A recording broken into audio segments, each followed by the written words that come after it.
Ya, kembali bersama kami dalam Metro TV Newsroom. Pemirsa, mobil listrik ini tengah menjadi topik perbincangan hangat setelah Presiden Jokowi baru saja mensahkan Perpres mobil listrik.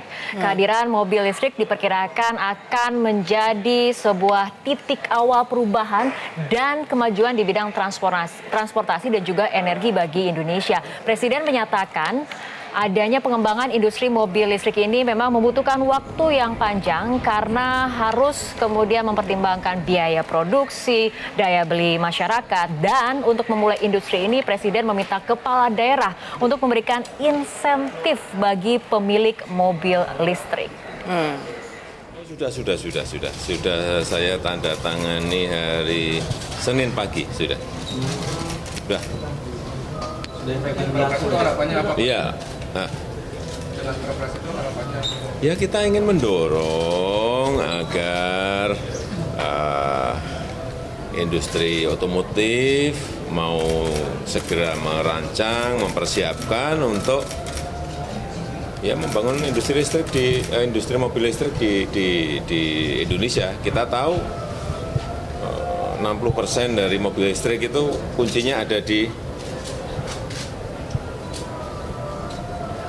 baterainya, dan bahan untuk membuat baterai, entah kobalt, mangan, dan lain-lainnya itu ada di negara kita. Sehingga strategi bisnis negara ini bisa kita rancang agar kita nanti bisa mendahului membangun industri mobil listrik yang murah, yang kompetitif. Karena ya, akhirnya Perpres kendaraan listrik sudah ditandatangani dan disahkan oleh Presiden setelah kita tunggu beberapa waktu, dan kemudian ini peraturan turunannya juga yang memang tidak kalah penting untuk mengatur aturan juga akan disediakan oleh Permen. Ini menurut saya salah satu hadiah ulang tahun 74 tahun Republik Indonesia yang menarik, dan itu sangat berharga karena kita memulai sebuah era baru. Ya, kita memulai. Saya ingin memperlihatkan bahwa bagaimana cukup lama diskusi-diskusi ini. Karena orang bicara bagaimana chargingnya, bagaimana infrastrukturnya, bagaimana pabriknya, itu sudah banyak diskusi. Tapi sekarang sudah dieksekusi melalui Perpres ini. Itu sebuah langkah baru. Ini hadiah yang paling bagus untuk 74 tahun, Prof. Ya, dan ditenggarai dengan adanya tekanan import BBM besar. Jadi kalau tidak segera kita ambil langkah ini, import BBM ini akan semakin besar karena jumlah jalan yang dibangun pemerintah dalam beberapa tahun terakhir ini begitu signifikan. Jawa sudah terhubung semua, Sumatera sebentar lagi akan semua terhubung, Sulawesi juga mulai terhubung, Kalimantan terhubung dan sebagainya. Jadi dengan panjang jalan yang bertambah ini jumlah kendaraan darat juga semakin meningkat, jadi import BBM akan naik. Nah, masalahnya adalah listrik itu siang hari itu bebannya tinggi sekali, tapi malam hari bebannya kosong. Jadi itu kalau diambil pada malam hari itu bisa lebih murah kosnya. Itu satu. Yang kedua, selama ini kalau kita menggunakan mesin yang konvensional, selain menghasilkan tenaga, konon kabarnya juga menghasilkan panas. Nah, panas ini adalah pembakaran energi sia-sia begitu. Nah, dengan adanya listrik ini, tentu saja ini akan menjadi salah satu solusi.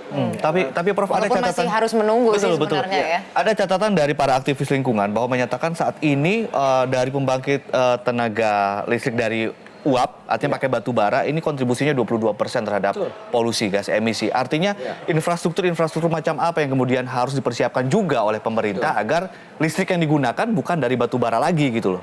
Alternatif apa yang kemudian bisa digunakan? Ini memang suatu dilema karena di dunia ini batu bara masih dipakai. Cina, India, bahkan negara-negara Eropa masih mempunyai pembangkit listrik juga dari batu bara.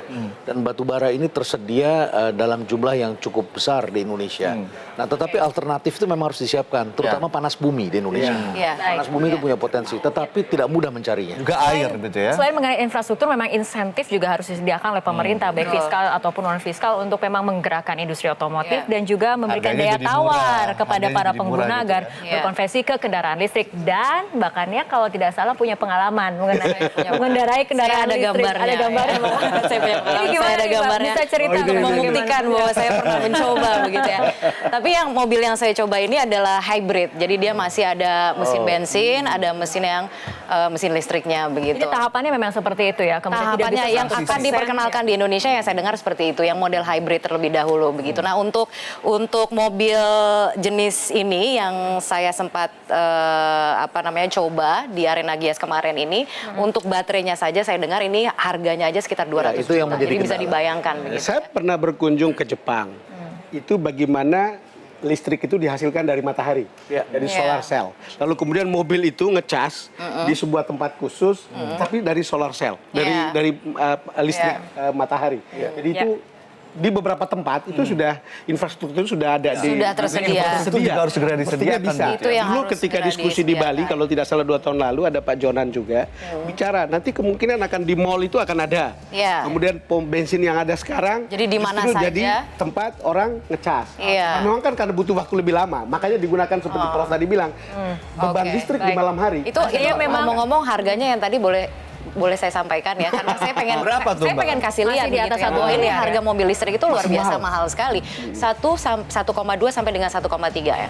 Butuh Itu berapa tahun sampai harganya bisa betul, tapi diproduksi yang saya dengar massal dan sudah murah? sudah terjual 40 unit begitu. Jadi bisa dibayangkan Itu betapa dia kayanya pemiliknya. orang-orang di Indonesia. Itulah pentingnya insentif fiskal dan non fiskal untuk Betul. mungkin menekan bagaimana Ya. Gimana, harga Prof? kendaraan. Jadi ada affordable. beberapa hal yang menarik Kiri, Kak, saja, adalah Prof. dalam waktu dekat kita akan memiliki produksi baterai ini. Ya.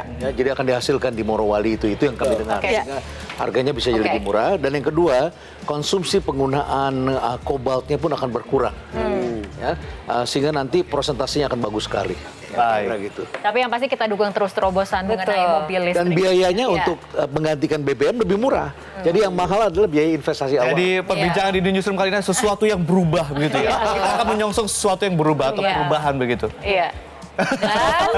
Dan untuk mengakhiri, apa yang harus kita lakukan? Ada kalimat Tanggal 17 spesial dari Agustus. kita ya. Apa itu? Jadi kita ingin mengucapkan ya kepada audiens di rumah, Dirgahayu.